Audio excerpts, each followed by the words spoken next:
Hello, my name is Brett Jobin, and I chose to do my presentation on economic progress and declining population growth, and this thesis was written by Alvin H. Hansen. Alvin H. Hansen is referred to by many as the American Keynes for his strong belief in Keynesian economics. Hansen presented his thesis on economic growth and declining population growth in 1938 at the American Economic Review meeting in Detroit, Michigan. He wrote this thesis in response to the economy of America in the 1930s, in specific, the Great Depression. Hansen believed America was going through what he called secular stagnation. He described secular stagnation as sick recoveries which die in their infancy and depressions which feed on themselves and leave a hard and seemingly immovable core of unemployment. Hansen argued that an economy needed strong and healthy levels of investment if it was to maintain full employment. He wrote, "For it is an undisputable fact that the prevailing economic systems has never been able to reach reasonable full employment or the attainment of its currently realizable real income without making large investment expenditures."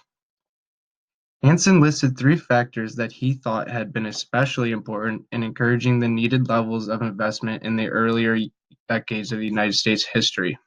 These factors were inventions, the discovery of new territories and resources, and population growth.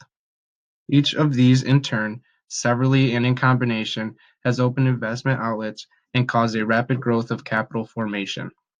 At the time, population growth had slowed down and the United States was not expanding its territories.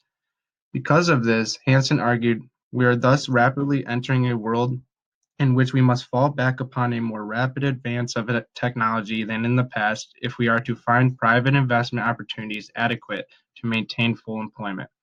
It is my growing conviction that the combined effects of the decline in population growth, together with the failure of any real important innovations of a magnitude sufficient to absorb large capital outlays, weigh very heavily as an explanation for the failure of the recent recovery to reach full employment. Hansen argued that in some cases, an increase in technology might even lead to less need for invention.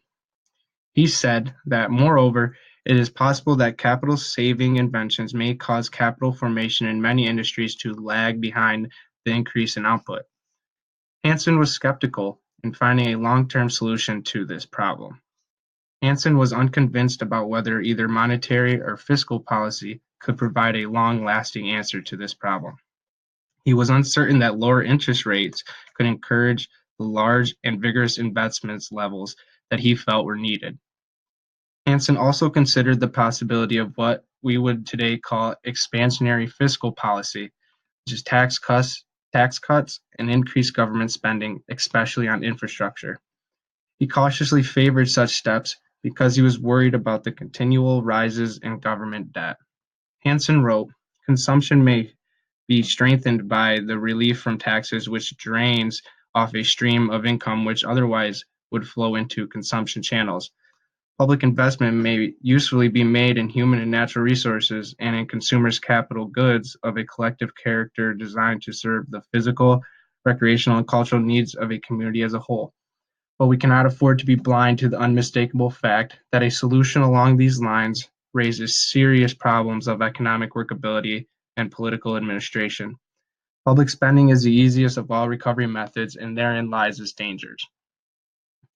In conclusion, Hansen's theme was that a healthy full employment economy needs a strong profit-oriented incentives for investing spending, and because he was not confident that the economy of his time could produce such incentives, secular stagnation was the result he came up with. Thank you for listening to my presentation, and I hope you learned a little bit about this book. Thank you.